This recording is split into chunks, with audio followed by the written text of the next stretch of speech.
ધારાસભ્ય તાલુકા જિલ્લા પંચાયતની અંદર ભારતીય જનતા પાર્ટીનું કમળ ખીલાવવા માટે મહેનત કરી છે અને એ મહિલા ધારાસભ્ય એક આદિવાસી હોવાના કારણે જિલ્લા પ્રમુખ નીલ રાવ એના મળતિયાઓ એની જોડે કામ કરનારા લોકો બેન માટે અભદ્ર વાણીનો ઉપયોગ કરે, ગંદા ગંદા ઇશારા કરે, એની સીધી સૂચનાથી કરે છે। મારે રેસ્ટોરન્ટ જવાનું, એમને કોઈ અહીંયા આવે બોલાવો અહીંયા સાહેબ। મેં ઉઠવાની નથી, બહુ સહન કર્યું આ લોકોનું સાહેબ, અપમાન સહન કરીને આટલા 2 વર્ષથી અમે લોકો સહન કરીએ છીએ। આદિવાસી છે એટલે શું કઈ અપમાન સહન કરવાનું? એમને બાપની જાગીર છે। ભારતીય જનતા પાર્ટીના કાર્યકર્તા છીએ તો કાર્યકર્તા તરીકે અમારે શું સહન કરવાનું? શું આદિવાસી છીએ એટલે, આદિવાસી મહિલા છીએ એટલે સહન કરવાનું અમારે? ફોન કરો એસટી મોરચાના અધ્યક્ષને, મારે રાજીનામું અહીંયા જ આપી દેવાનું તૈયાર જ છે। પેલું કાગળ આપ બેન મારું મામા, તમે ઉતાવળની વાત ના કરશો।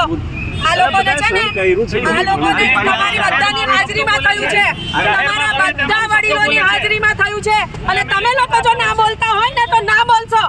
મેં બેસીશ અહીંયા ગાડી, મારા આદિવાસી માટે બેસીશ, મેં લડીશ અહીંયા મારા આદિવાસી માટે। ભલે ને મેં મરી જતી, મારો બાપ બી મરી ગયો આ આદિવાસી માટે લડતા લડતા। મનસુખભાઈ સામે આટલો હાથ ઉગામ્યો ત્યારે કેમ તમે કોઈ બોલ્યા નહીં? કેમ કોઈએ કીધું નહીં કે મનસુખભાઈ જેવા વડીલ સાંસદ સામે એ ભાઈએ જિલ્લા પ્રમુખે હાથ ઉગામ્યો? કેમ કોઈ એક્શન ન લીધું? કેમ કોઈ તમે લોકો બોલ્યા નહીં? વડીલ છે, 7 ટર્મનો સાંસદ છે, તમે ત્યારે કેમ કોઈ બોલ્યા નહીં? આદિવાસી છીએ એટલે, આદિવાસી છીએ એટલે શું અમારે એમને પગમાં પડીને જીવવાનું છે? આદિવાસી છીએ એટલે શું અમે ગુલામ છીએ? જિલ્લા પ્રમુખ હોય તો એના ઘરનો સભ્યતા હોવી જોઈએ દરેક વ્યક્તિ માટે।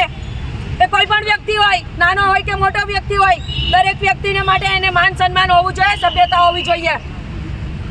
જો એ અમારા સંસદનું નથી જાળવી શકતો, નથી ધારાસભ્યનું જાળવી શકતો અને તમારા સૌ વડીલોની હાજરીમાં થયું તો તમારા જો પેટનું પાણી ના ઉકળતું હોય ને તો પહેરી લો, તમે ઘરે બેસી રહો, તમે કોઈ જરૂર નથી અહીંયા બી બેસવાની, બેસો તમે ઘરે। અમે અમારા ભારતીય જનતા પાર્ટી માટે અમે જેટલું બી યોગદાન આપ્યું છે ને એટલું યોગદાન અમારું છે જ, નથી એવું નથી।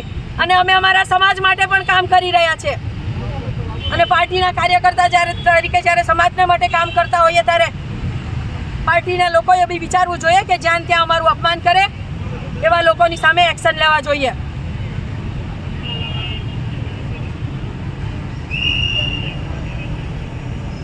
શહેરમાં કાર્યકર્તાઓ પાર્ટીના ગંદા ગંદા ઇશારા કરે છે।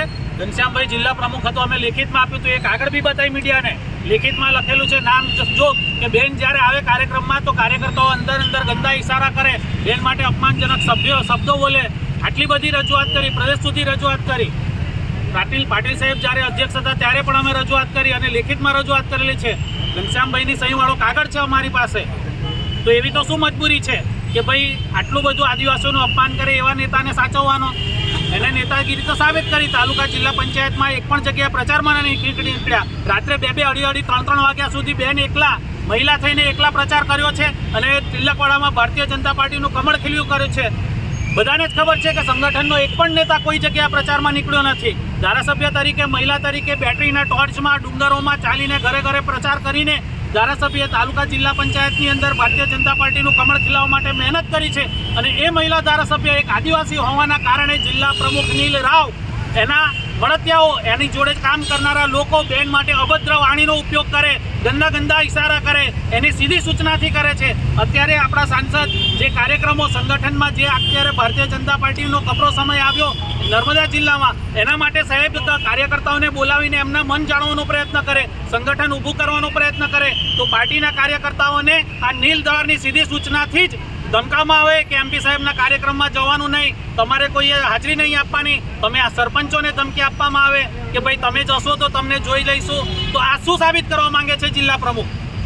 એ જ બતાવવા માંગે છે કે સાંસદ આદિવાસી હોય, ભલે 7 ટર્મના હોય કે ધારાસભ્ય હોય, મહિલા હોય, પણ આદિવાસીઓની અમારા માટે કોઈ ગણતરી નથી। આદિવાસીઓને અમે કંઈ સમજતા નથી। આદિવાસીઓ અમારા વર્ષોથી ગુલામ છે ને અમારે ગુલામ જ રાખવાના છે।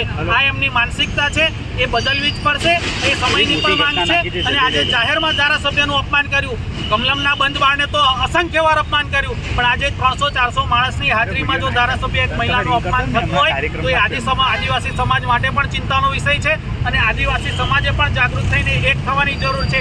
અત્યારે જે સાંસદ શ્રી અને ધારાસભ્ય શ્રી દારૂ, જુગારના અડ્ડા, અફીણ, ગાંજાના જે મુદ્દા ઉઠાવી રહ્યા છે, તો આની પાછળ પણ કોણ છે? કેમ છેલ્લા 2 વર્ષમાં દારૂના ધંધા અહીંયા ગાડી જોરશોરથી ચાલવા માંડ્યા છે? કોણ એની પાછળ છે? તો એ પણ તપાસનો વિષય છે, ચિંતાનો વિષય છે. આ બધું જાણવું પડશે. આમાં આદિવાસી સમાજ પાયમાલ થયો છે, આદિવાસી યુવાનો કંગાલ થઈ રહ્યા છે, બેરોજગાર થયા છે, અને અમારી મા બેન દીકરીઓ વિધવા થઈ રહી છે. તો એ આદિવાસી સમાજે જાણવાની જરૂર છે.